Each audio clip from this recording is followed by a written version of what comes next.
we would like to begin with. Any questions? Mm-mm-mm. You can do it on voice or in chat. Also see if TikTok live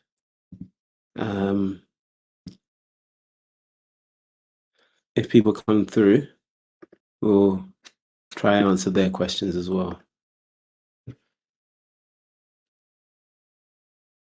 We'll try and answer theirs. Da da da da da.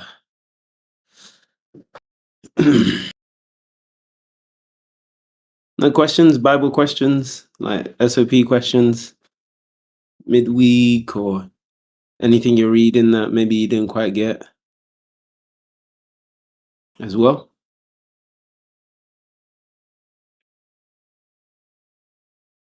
Mm.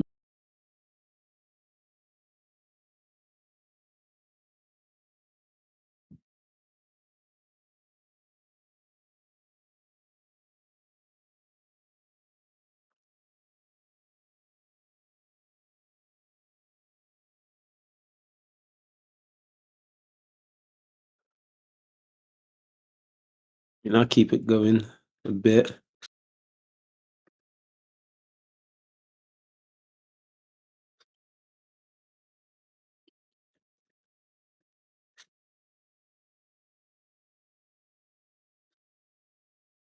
So if anyone has any questions, feel free. Maybe I can also throw in some stuff then. Okay.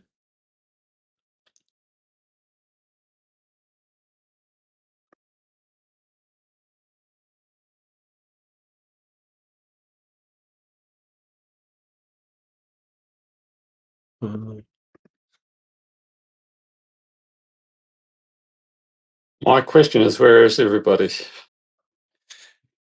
Could be very busy. Could be a very busy week.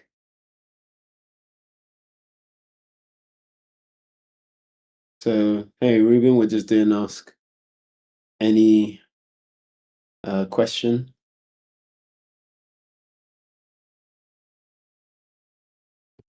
So if you have any Bible question, yeah, feel free to ask as well. Thanks for liking the live. Let me see. Maybe.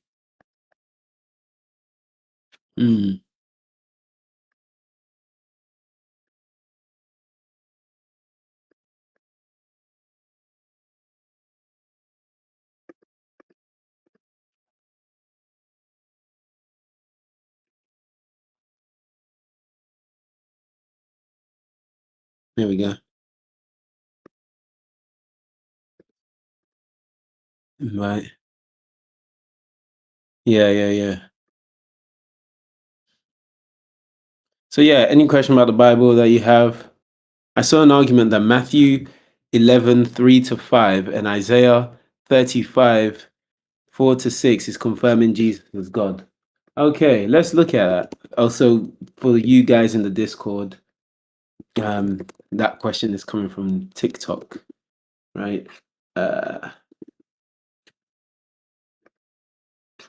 Matthew 11:3-5, and he said unto him, art thou he that should come, or do we look for another? Jesus answered and said unto him, go and show again those things which ye do hear and see. The blind receive their sight, and the lame walk. The lepers are cleansed, the deaf hear, the dead are raised, and the poor have the gospel preached unto them. Right? And what's another? The other scripture was Isaiah 35 4-6. Now, I'll come back to this argument. I can see what the person is trying to say. Let me see. Say to them that of a fearful heart, be strong, fear not. Behold, your God will come with vengeance, even God with the recompense. He will come and save you. The eyes of the blind shall be opened, the ears of the deaf shall be unstopped. Then actually, sorry, I take that back. Yeah, no, that is a very, very good argument. Hello, Kaze Suskai. Yeah, if you have any questions on the Bible, feel free to ask. So yeah, this would be a good argument actually. So if you bring Isaiah 35, 4-6 first, then you set up the premise. So you cannot use it as an argument in isolation. You have to establish Isaiah 35, 4-6. But what is good, right, is when it comes to Isaiah, we also have the Dead Sea Scrolls. So you can appeal to the Dead Sea Scrolls as showing that, okay, Jesus, like this prophecy was here long before Jesus even comes on the scene. Does that make sense? Yeah. Cool. Any other questions, guys? Welcome to guys. I mean, I saw the argument yesterday where someone used it as like saying, because obviously I think it's in Mark 3 where Jesus says, where the Pharisees tell Jesus, say things plainly, and Jesus says, I tell you things plainly. I tell you about my works that I do or something. Mm-hmm. And then he went to Matthew 11 to quote what Jesus said, where you've heard, I can make the blind see or whatever. And then he went to Isaiah 35 to what the verse I said, and he said, look, who's coming for vengeance, your God. Right. And Jesus is quoting that one, and he's quoting it to the Pharisees who would have known that scripture. Right. That's a good one actually. That's genius. I like using this one as well. John 14:2. John 16, I believe. Sorry. Let me go to it. Hold on, John 16. Sorry, it's a verse 2.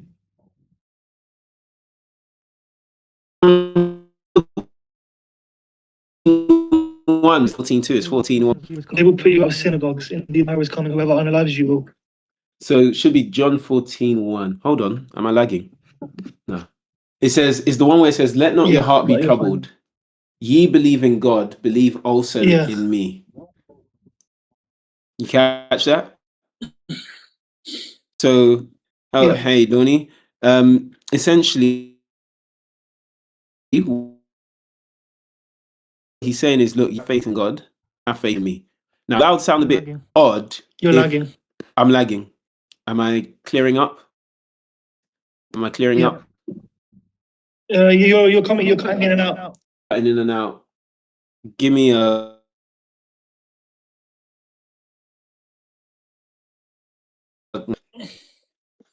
Ooh. Yeah, you're lagging. Okay, test. Am I back? Yeah. Okay. Yeah. So John 14:1. The reason why it's good is because Jesus says, ye believe in God, right? So he establishes that you guys already have faith in God. Now, have faith in me as well, right? So he's making an equality there. He says also, if it would be the same as that, if I said, oh, you guys bow to the king, bow to me also, right? Or if I said, oh, you guys rely on the king, rely on me also. In that context, in that framing, I'm kind of setting a base or a focal point of this is to the level that you should do this action to me. Right?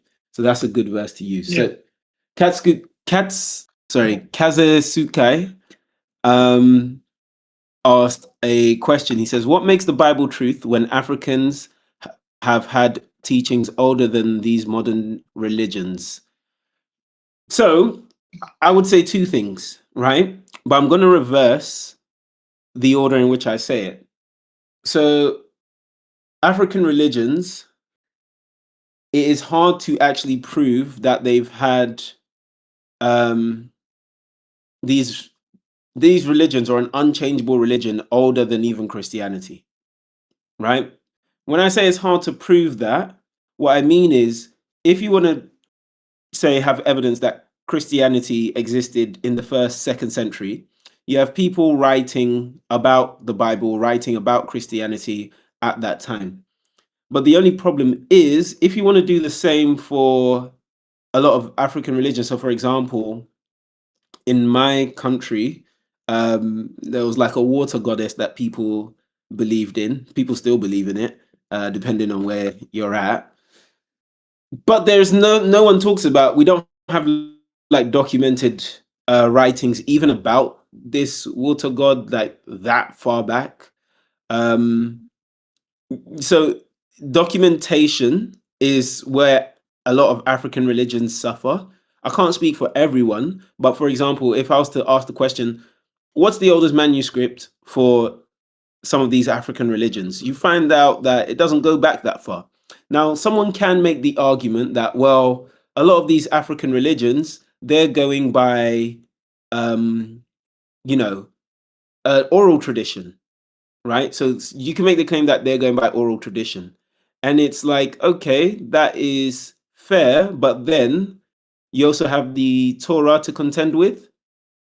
So the Torah would not be considered a modern day religion, especially in the context of Christianity. It would be considered something that goes all the way back to Adam, right?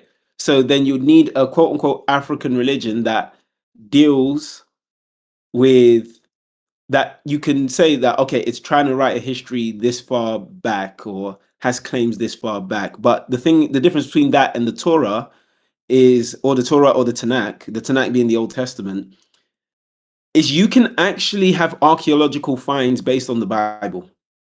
What do I mean by that?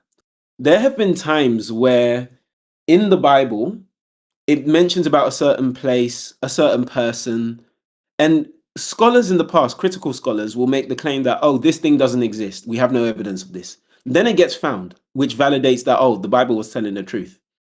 Unfortunately, we cannot do that with a lot of African religions today, because if we were to say, okay, what are some of the strongest archaeological finds, right, that we can have based on this African religion? Something where it's like, okay, it was silent to history apart from these people recording it. It doesn't weigh up to the Bible. The Bible literally has, I think at this point, like multiple upon multiple stacking up, maybe over 100 even, right? But on the other hand, a lot of African religions only have oral tradition. So I'm just saying that in terms of if ever you use the age argument, you have to recognize that if somebody really presses you for evidence that, okay, can you show me what was the dominant African religion in, let's say, sub-Saharan Africa in 500 BC, what did they believe, and what's your primary source? You'll probably realize that you may not have a primary source that dates around that time that's even written by the people, right? Or a primary written source, if you will. You won't have anything that says, oh, in the year of this king did this person, or in the year of this person did this person, unlike the Bible, where it's like, oh, we have the king's lists all the way from the time of Solomon up until the Babylonian exile. Now, on the second point, because I believe there's another answer to your question, and the other answer to your question is actual documented prophecy, right? Prophecy, science. I used archaeology as a first point, but prophecy and science. So in the Bible, there's actually this claim that God makes, Isaiah 43.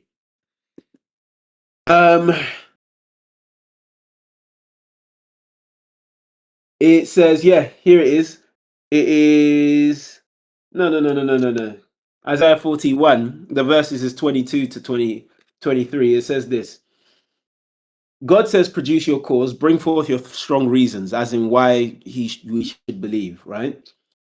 He says this is the test whereby you may know he is God. Verse 22 to 23 says, let them bring forth and show us what shall happen. Okay, predicting the future.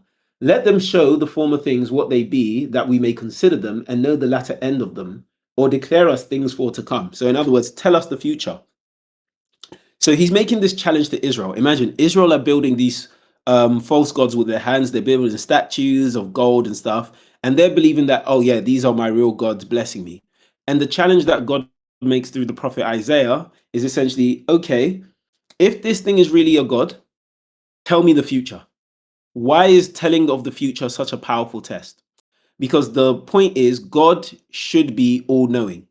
So if you're all-knowing, that would apply not just horizontally in your time period, but that means across time, right? I said horizontally, but not just in your time period or contemporaneously. So theoretically, God should know across the future, past and forward, right?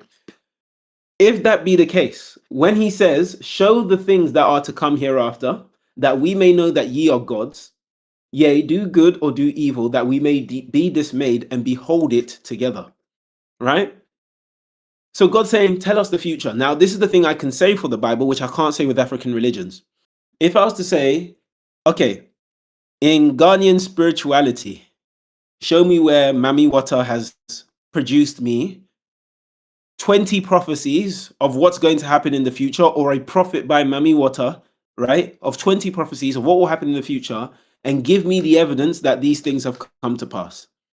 You can't do that, right? Whereas if I had, right, a prophecy from the Bible, Daniel chapter 2, I'll just start there. You can already see it has multiple prophecies. So Daniel chapter 2 has the prophecies going from the time of Babylon to the Medo-Persian Empire, to the Greek Empire, to the Roman Empire. It's like the foundational prophecy which sets up Daniel chapter 7, 8, 9, and 11. Now, I don't have time to go into every prophecy here, but obviously if you want, I could even sit down with this with you, right? And show you the extent of the prophecies. Daniel 11 alone, I'm not even talking about other books of the Bible. Daniel 11 alone has over 100 prophecies in that book, in that chapter. So when you go from Daniel 11 to Daniel chapter 12, there's literally over 100 prophecies. You don't have anything comparable to that in African spirituality. Okay? So that's why I would definitely say it is night and day. Now, just quickly to the point of archaeology as well, I did want to make it very clear. Archaeology is a nice, substantial evidence when you're talking about the history of the book. It shows that, okay, the authors are aware of what's happening. But what proves that that God is a real God? Because, for example, Herodotus, I would not say archaeology alone is why the Bible is true. I would say it supports the veracity of the Bible, it supports the verity of the Bible, it makes it more trustworthy, but prophecy is the reason why the Bible is true, right? Also, I would say as well is sorry for interrupting, but there's this YouTube channel that goes through history if it aligns with the Bible or not. And I think he said from the Old Testament, there's like 36 people that were mentioned in the Old Testament that align with when they actually lived in history with historians. So the Bible can be used as a historical document as well, which makes it even more true, if that makes sense.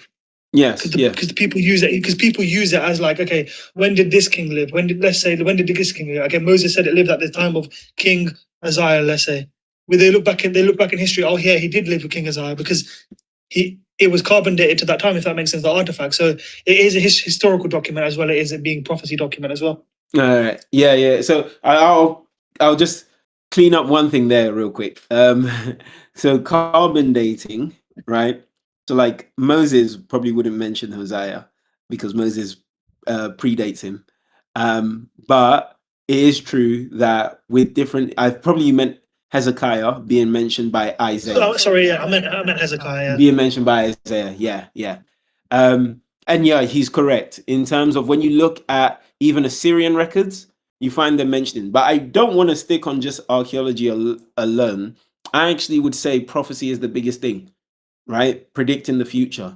Because when you read someone like Herodotus has also made claims, and because he lives around the time, his normal day becomes archaeology potentially, right? If he's accurate. And there's been archaeology that's verified things that Herodotus has said. There's been archaeology that verified things other historians have said. The main thing is the fact that none of these historians made any predictions about the future, which we deal with to this day. Right? So prediction about the future is very, very critical. And not just that, even like scientific phenomena about the earth, we call it word of knowledge, that the Bible gets right ahead of time, where it's like, okay, no human could have done an experiment at that time to confirm this. Let me give you an example. In Job 38:16, it says this: Has thou entered into the springs of the sea, or hast thou walked in the search of the depth? So remember, Job 38:16 is meant to be predating Moses, right? is Moses recording what happened before him. And Job, in the book of Job, God asked Job if he has gone to the springs of the sea. Now, in the springs of, we did not know that there were sea springs deep in the sea until 1977, when submarines can go that deep, because a lot of these, we call them hydrothermal vents today. A lot of these sea springs are located at more than 2,000 meters below the ocean. I mean, below the surface of the ocean, right? So if you're a man living in 1500 BC or before, even if we wanted to date Job to 100 AD, we can date Job to 1800 AD. It doesn't matter. Certain evidences become supernatural past a certain point. If the book of Job was written in 1980, it's not that impressive because we have submarines that exist, right? So you can verify that without any supernatural knowledge. But the problem is, if you live pre 1500 BC, even 1000 BC, 100 AD, 500 AD, you cannot physically go 2000 meters below the surface of the water, right? Because you will die. The deepest someone has dived today, or dove, the deepest someone has dove, was about 500 meters, and that's with equipment. So today, you definitely need equipment, and they did not have the equipment to do a 500-meter dive as a person. So, and just in case, because let's say someone says, "Oh, springs of the sea," how do we know that that's talking about water underground, yada yada yada? I'll bring another verse, Proverbs 8:28, when it says, "When he established the clouds above, when he strengthened the fountains of the deep." The deep is the deep ocean. So the Bible here is saying that the deep ocean, has fountains, right? Which we call sea springs. And there's another one in Genesis chapter 6 and chapter 9. So that's what I would say, Katsugai. Like, we also don't have evidence of, in a lot of African spiritual religions, that they mention something is written down. So it's not like something you can say, "Oh, this came later," because anyone later on can say, "Oh yeah, this is something that these people believed at that time," but really is written much later. But like, we have nothing where it's like, okay, this was written by this African religion in the year 1000 AD, and it was some scientific phenomenon which no one knew and only science has verified today. Ruben asks, I'll go back to your question after Ruben. He says, didn't the Bible prophesy the fall of the temple twice? Okay, I guess it depends how I'm understanding that question, but it prophesies the fall of the temple in Daniel chapter 9, but I think it may have, I can't remember the first part. Because I was trying to say that Jeremiah. Isn't there a passage in the Bible? Yes. Isn't there a passage in the Bible where it says that the Messiah will come before the destruction of the second temple? Yeah, Daniel chapter 9. Sorry, you are correct. It was Jeremiah. Let me just get you the Look verse. it up as well. Jeremiah. Okay, cool. Yeah, Jeremiah 17:27 and 17:33 as well. It says, but if you will not hearken unto me or hallow the Sabbath day and not bear burden, even entering in at the gates of Jerusalem on the Sabbath day, then will I kindle a fire in the gates thereof, and it shall devour the palaces of Jerusalem, and it shall not be quenched. Right? It shall not be quenched. So, yeah, and also let me go to Jeremiah 17, where is it? 20. Yeah, the palaces of Jerusalem is still another one. So Jeremiah 17 speaks on it. I'm pretty much sure Micah the Horashite, Micah the Morashite, not horror. Did not Micah? Yeah, Jeremiah 26:18 says, Micah the Morashite prophesied in the days of Hezekiah the king, and spake to all the people of Judah, saying, thus saith the Lord of hosts, Zion shall be plowed like a field, and Jerusalem shall become heaps, and the mountain of the house as the high places of forests. So yeah, that's making it clear that all of Jerusalem will be destroyed. The temple will be included in that. It's not going to be the case that the whole city is going to be ransacked and they're just going to leave the temple. So you're correct, Reuben. In terms of when Jesus is prophesied to come, that's Daniel chapter 9, verse 24 to 27. Does that make sense? Yeah. And I'll go to Katsugai's question. If Christianity came from Judaism, why don't Jewish people accept Jesus? There is evidence. Yeah. Okay. The reason why Jewish people, this has to be spoken in two parts. Jewish people do accept Jesus and Jewish people don't accept Jesus. Why do I say that? The first Christians were Jews. So the first Christians actually came out of Judaism, right? And they were the ones converting. In fact, they were quite a big force in the church. So historically, the Jews made up a large portion of the church in earlier times. The only thing that happened is as Christianity spread west, more of the Gentiles accepted it at a quicker rate than the Jews did. And the Jews, feeling that their religion is important to their national identity, were very hesitant to switch as they saw Christianity gaining grounds in other nations as well. Now, what happens there after that is the Jews that reject Jesus, they go on to teach bad things about Jesus.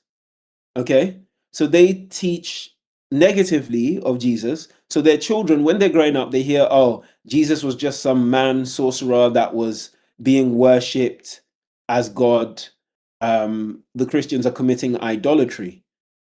So you have to look at Jews today, or Jews that lived after the time of Jesus, as hearing a negative view of Jesus first in their lives. So even when they come to hear the truth, they have a bias towards rejecting the truth. They automatically don't like it, so they're resistant to it. A similar thing where we see something like this today is you can have somebody from either side of the political spectrum, right? And someone on the other side of the political spectrum can be saying something true. But just because of who they are, they can reject that truth just because you're on the enemy team. That's how they see it. So because they've been taught, I hate this person or this person is wrong, right? Even if that person makes a valid logical point, they will disagree with the arguments of that person or they will refuse to acknowledge it. Do you see what I mean, Ruben? And in fact, we have evidence in the Talmud, right, that the Jews themselves, they mention that Jesus sought the good of Israel, but he was accounted a sinner because his crime was leading people away from God. So they don't even see it like, oh, he was wicked in character. They saw it as he was good in character. You can find that in Gittin 53a. So this is the Jewish Talmud. Let me see if I can get you the reference. My internet's a bit slow. As you can tell, I may be chopping at points. Oh, sorry. Let me see. Was this the one that was in Gittin 53a? Jesus. Was it 14? Jesus sought the good of Israel. Talmud quote. It's been a while.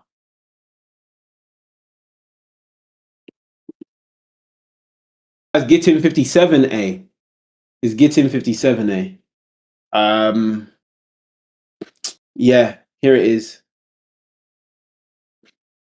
So it says, let me give you the quick story, then I'll answer your question in terms of the fulfilling of prophecy.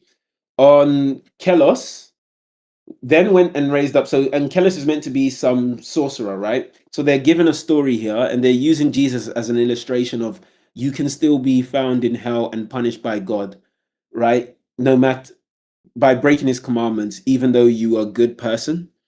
It says he went and raised up Balaam from the grave through necromancy. So the story is not real, but they're using it as like a teaching lesson. He said to him, who is the most important people in the world? And where you are now? And where are you now? Balaam said to him, the Jewish people. On Kelos asked him, should I then attach myself to them that are here in this world? Balaam said to him, ye shall not seek their peace or welfare all the days. Onkela said to him, "What is the punishment of that man?" A euphemism for Balaam himself in the next world. Balaam said to him, "He is cooked in boiling, something, as he caused Israel to engage in licentious behavior with daughters of Moab." So this Onkelos guy asks this guy in hell, he says, "What's your punishment for disobeying God?" Right? And the guy says, "I'm being boiled alive." Right? And then Onkelos apparently goes and raises up Jesus the Nazarene. Let me give you the link so you can go. Are you allowed to post links on TikTok, by the way? David, do you know? I'm going to post the link in my chat. Because apparently TikTok is very, even though it's my live, apparently TikTok is very sensitive to all kinds of breaches. I was about to post the link to Safira. I don't think you can. Oh, really? All right. I'll hold off because I don't know. Something was just telling me that TikTok is very, very sensitive to a lot of things. So I'll just be cautious. So Onkela said to him, "Who is the most important people in the world? Where are you now?" Jesus said to him, "The Jewish people." Onkelos asked him, "Should I then attach myself to them in this world?" Jesus said to him, "Their welfare you shall seek, their misfortune you shall not seek. For anyone who touches them he was touching the apple of his eye." And then he asks him what Jesus' punishment is. And then they say Jesus is boiling in excrement, right? So that is what the Jews were teaching people at that time, that Jesus is being punished, even though he sought the well-being of Israel. So the conclusion was, as Balaam, who was a prophet, wished Israel harm, whereas Jesus, the Nazarene, who was a Jewish sinner, sought their well-being. So you can see, even the Jews, they could not get onto him for his character. This is from a hostile Jewish source. This is not a Christian saying, "Oh yeah, Jesus was great," right? This is a hostile Jewish source saying, "Yeah, Jesus was looking to do good to people, but he's still a sinner," right? Because that's what the leaders have transmitted. That's why Jews don't believe in him. Now, this is a great question. If Jesus fulfilled the messianic prophecies, why is there still no rebuilt temple and no world peace? Now, I will be clear to you. The idea that there will be a third temple and world peace is one interpretation of prophecy, which I believe is wrong, right? I don't think there will be world peace. I don't think we should be expecting a temple. In fact, we should expect the world to get worse and worse. We should actually expect there to be way more natural disasters. There's going to come to a point where the natural disasters that are happening now will go off the chart. That's what we should expect, right?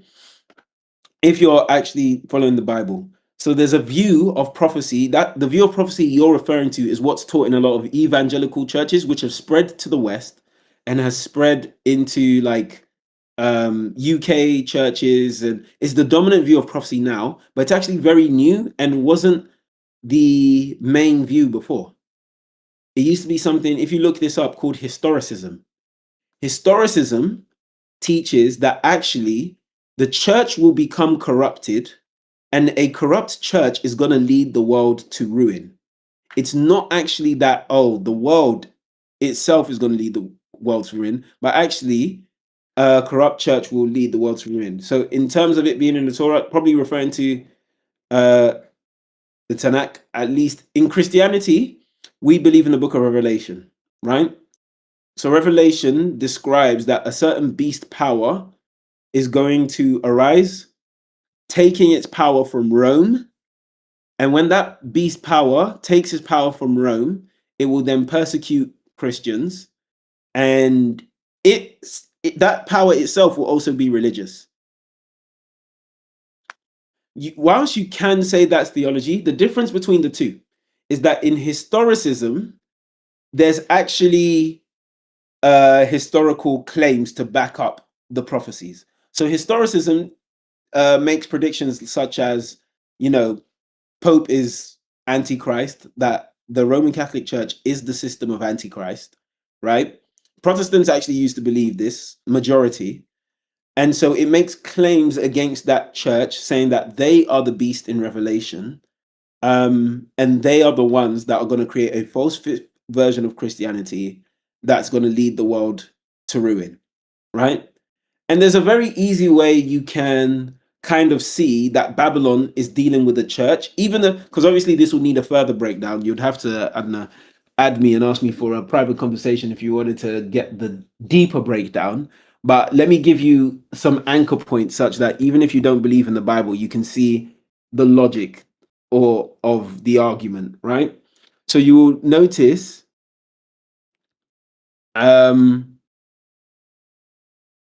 what's it? Revelation 18:23 is what goes into what power is going to lead to the world's ruin. But you mentioned if that's what the Torah said and Christians disagreed, made their own group, I don't buy it. So the Torah doesn't actually claim there's going to be a third temple, right? What people do is they take Ezekiel 40 to 48 and they see the promise to Israel and think, oh, therefore this is talking about a third temple, right? But the promise in Ezekiel 40 to 48 was not guaranteed that a third temple would be built. The point was this: if they were obedient, there's a conditional in Ezekiel 43. If they were going to be obedient, right, then they were to have this temple. So if you look at Ezekiel 43, 10 to 12, it says, "Thou son of man," speaking to Ezekiel, "show the house to the house of Israel, that they may be ashamed of their iniquities. Let them measure the pattern." So God gave them a pattern of how the temple was to be constructed. And God says to Ezekiel, show Israel how it's going to be built. And then in verse 11, notice what he says. He doesn't say, and they will surely have this temple. He says, and if they be ashamed of all that they have done, show them the form of the house and the fashion thereof, the goings out thereof, and the comings in thereof, and the forms and all the ordinances, all the forms, all the laws, write it in their sight that they may keep the whole form thereof and all the ordinances and do them. This is the law of the house. So the point was this: if they were to be obedient, then they were to follow that pattern through, then they were going to have the blessings in Ezekiel 40. Now, what Christians do today is they have said to themselves, okay, so this means that there's going to be a third temple. God never promised that this third temple comes regardless, right? This was actually meant to be the expansion of what the temple or what Israel was meant to grow into. Okay, this was what Israel was meant to grow into if they remained obedient. So they were not guaranteed a third temple. They weren't meant to need a third temple, because if they were obedient, they would have only needed the second. The only reason people are saying third is because they messed up. So why do Christians need a second coming to complete prophecies of the Messiah was meant to fulfill? Okay, so it's not like the second coming is not seen as a like a need in the sense of we need the second coming in order for Christianity to be true. It's more so seen as a what's the word I'm looking for? A result or consequence of Christianity being true, right? The second coming is seen as a consequence rather than a necessity for Christianity. What I mean is that if Christianity is true, then we should expect a second coming. Not that we need the second coming to know, say, necessarily Christianity is true or anything like that. So why do Christians, so I'll answer it in this sense. The thing is, in the Torah itself, when I say Torah, Tanakh really, because Torah is only the first 5 books, Tanakh is the Old Testament that the Jews read. When you look at the Tanakh, right, there's prophecies of the second coming. There's prophecies of Messiah coming to die, and then there's prophecies of Messiah coming to reign. The mistake the Jews made was assuming all those prophecies happen at one time, which is not the way things work. That was not the point. God can give a list of prophecies. It does not mean all of those prophecies are meant to occur at the same time. In fact, God can mix the time period in the middle of the prophecy. One example of this is Isaiah 14. God is talking to the king of Babylon, but he mixes in the judgment for Satan there, which is meant to be further in the future with the king of Babylon, who's nearer and closer in time to that judgment. So the point I'll make is this: the second coming is actually seen as a necessity for not just Christians, but hypothetically Jews as well, right? but Jews were meant to believe in order to become, I'm going to say, Christian, to then believe on the second coming. So everyone should be believing in the second coming, because the point is, Messiah, when he comes the first time, according to the Old Testament, according to the Tanakh, he was to die within the first century. There was a time limit to when Messiah was meant to come. The time limit was the first century because of the prophecy of Daniel. Daniel chapter 9 makes it very clear that Messiah must die within 490 years from 457 BC, right? You have to link Daniel with Ezra to get to know that. But the problem was, if you come anywhere after that date, you can't be Messiah. So literally, there's a time limit for when Messiah was meant to come the first time and complete the first batch of prophecies. And he's meant to come as a conquering king the second time. So that's what I would say to clarify that point. In the Old Testament, there are prophecies that deal with his first coming and second coming.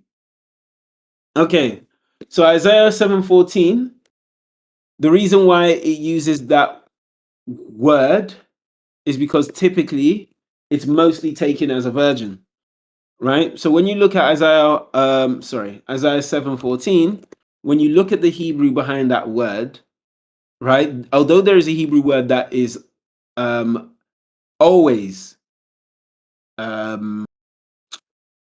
a virgin, typically this word is used in context of a virgin as well.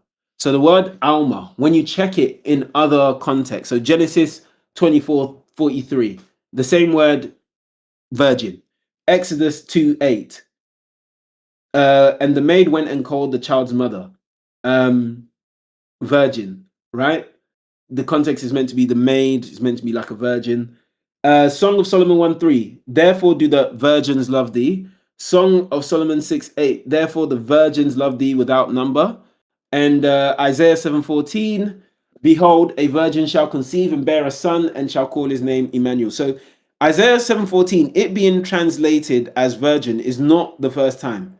Saying it's young women alone would not capture the full semantic range of the word. It can mean a virgin. And actually, most of the time, if we exclude Isaiah 7:14, most of the time in context is referring to a virgin, right? So if someone translates it as virgin in Isaiah 7:14, that would make sense. Now, here's the thing. If we even read the prophecy, around the prophecy, how would it be a sign if a young woman gives birth? It wouldn't be a sign.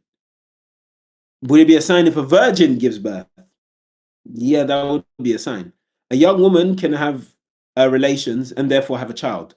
But if a virgin has a child and they're classed as a virgin whilst having a child, that is a sign. So when you look at Isaiah 7:14, to even try and understand, okay, is this best translated as young woman or best translated as virgin? What is the author trying to say here? Where he says, therefore the Lord himself shall give you a sign. Behold, if it was a young woman shall conceive, that's not a sign, bear a son. Young women have been doing this for ages. But if a virgin shall conceive, so we have a word, it can go two ways. What would make sense in context that this would be a sign? Would it be that it's translating as virgin, which in majority of the other cases, it translates as virgin? Or would it be that it translates as young woman? It clearly makes sense from the context that virgin was the right choice. So ask, what was the sin before Moses brought the law? What did humans follow? So humans did follow the law, right? Let me give you two verses. I'm going to actually set this up from Romans chapter 5, and then I'm going to go to Genesis to show you that the law was before Moses, right? But Moses added the ceremonial attachment to the law. The law was forgotten by the time of Moses. So Moses is actually reiterating something that the Hebrews forgot as they went into Egypt. Let me give the evidence for this. So when you look at Romans chapter 5, verse 12 to 14, it says, wherefore, as by one man sin entered into the world, and death by sin. So death passed upon all men, for all have sinned. Now notice what it says in verse 13. It says, for until the law, speaking of Moses' time, sin was in the world. Notice what Paul is doing here. He's trying to get people to think. He says, but sin is not imputed when there is no law.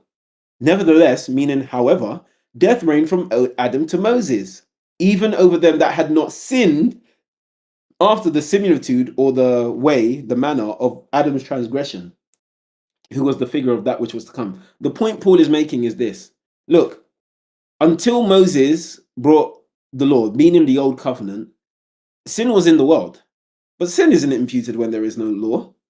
But death was still there. And people sinned even though they didn't commit the same sin as Adam, right? The point he's trying to raise there is that means there must have been a law, because sin is not imputed where there is no law. So for people to sin before Moses, there must have been a law. That's the basis of his argument. We can confirm this when we look at Genesis 26, verse 5.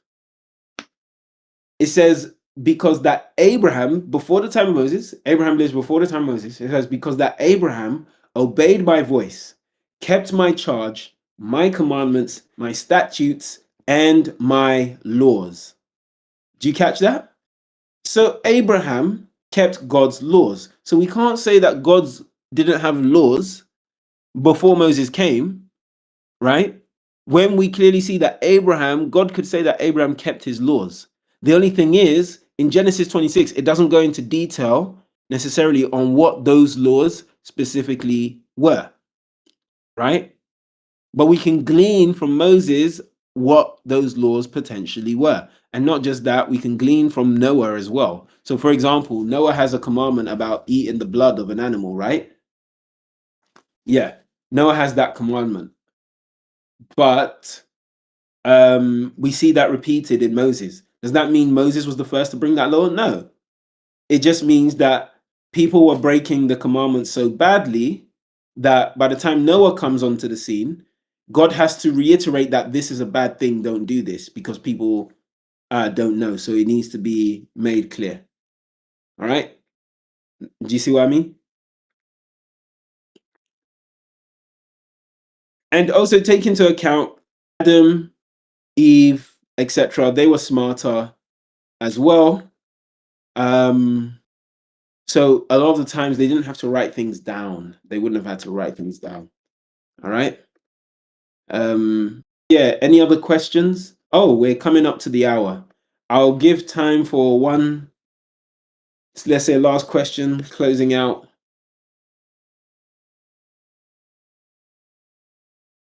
Praise God. Praise God.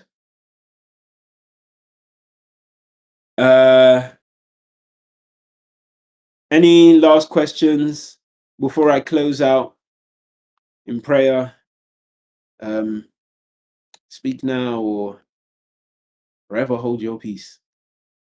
But yeah, nice question. So this is our first time doing a Ask an Adventist on TikTok Live. We'll be doing this every Wednesday. So if you have more questions, feel free to come back. So what does this mean in Jeremiah 8:8?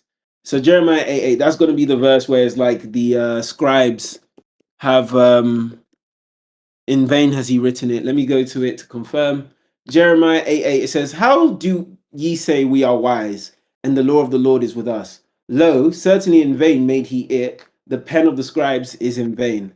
Now, the point here is this. Israel had the law.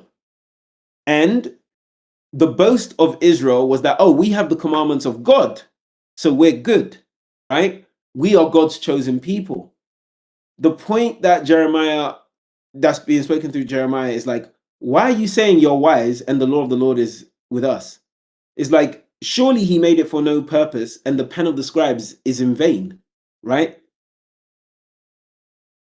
Not that the pen of the scribes have handled it falsely, is that the scribes have written it for no reason. So if I say somebody has done something in vain, they've done the thing, it doesn't mean they've done it wrongly, right? It means that they've done it for no reason. The thing is already done. It could be fine. I'll give you an example. Oh, a mother could say, oh, I carried you for 9 months in my womb in vain. In English, what that means is, I carried you for no purpose. It could be what she's trying to communicate is that, oh, my son is, or my daughter is useless. I spent all of this time carrying you and you've turned out to be useless, right? So the point that's being communicated here is that, yes, you have the law of the Lord, right? And it's completely fine. There's nothing wrong with the actual text. But the scribes that wrote down this text for you in the past, surely they've done it for no purpose because you're not following it. That's the point Jeremiah 8:8 is bringing out, is the fact that the text you have is fine, but you make it seem as if it was written for no reason. Like the scribes have surely written it in vain for no purpose because you're not following it. It means that they do have a good translation there, because the criticism here against them is that you guys have something that can be used, but it feels like people that worked on it have done it in vain, right? In terms of other translations, I'll give an example. Jeremiah 8:8. Let me say, if we go to like the NIV, when it says, when actually the lying pen of the scribes has hounded it falsely, where it says, how can you say we are wise, for when the lying pen of the scribes has handled it falsely? Now, the NIV here, now I don't hold to NIV being the best, right? I actually hold to the King James being better. The King James was like the Masoretic text is the more reliable and more used throughout history. So I would say favor that. So when it comes to when actual lying kind of describes, someone can actually take this as, oh, what is happening is they're communicating the actual laws to the children of Israel falsely, right? But this will not be evidence that they don't have the right text, because I believe it's in the book of Kings. It shows you by the time of Josiah, who is living in the time of Jeremiah, they still had the original scroll of Moses, right? So it means they could have verified if the law is true because they had the original from Moses. So regardless, they had the original copies. Does that make sense? You can go to 2 Kings, I believe is 22. Yeah, 2 Kings 22. They had the original text. You can see it in 2 Kings 22, 10 to 11. They found the book of the law in the temple. So even if hypothetically someone wanted to say, even though that's not the case, let's say hypothetically someone wanted to say that, this means that the scribes were corrupting the texts. The problem is we have a contemporary record saying that they had the original copies, right? And I would also say this. Let's look at the historical data and the historical evidence behind textual preservation in the Bible. From the Dead Sea Scrolls, Isaiah, to Isaiah today, 95% plus of the text is the same. About another 95% of the remaining variation is spelling differences, right? And even the variations you see don't change doctrine. So 2,300 years, there's not a big change. There's no barely negligible. So why would you believe that the text of Isaiah that we would have would not correspond to what Isaiah had in the past? You wouldn't believe that based on the data you have, right? To see such a little amount of change in 2,300 years, it means that you should probably not expect a big change in only 400 years, right? And I'll say this, I believe in Yeshua, and when they say Moses wrote them, but Moses spoke after his death. Oh, I didn't quite catch that one.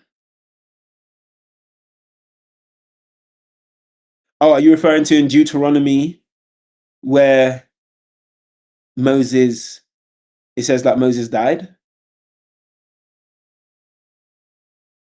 Okay, so actually what would happen is scribes would, kind of, when they're copying out the text, they may add a bit on, right? So that would most likely be a scribe or prophet basically making clear that Moses died, right? So, but the book is still attributed to Moses. Okay, that's just how they did things in the ancient world. Now, there are cases where sometimes people spoke about themselves in the third person. And I can come to that, but let me officially close out in prayer, but I'll hang around for a bit just in case to answer any overtime questions, because we have hit the hour. So let me kneel and then we'll close out in prayer. Dear Heavenly Father, we want to thank you so much for this Ask an Adventist time. Thank you for bringing us together to go through these questions and helping us to have answers. I want to pray, please strengthen our knowledge and help us to recall these things so that we may be able to teach others. In Jesus' mighty name we pray.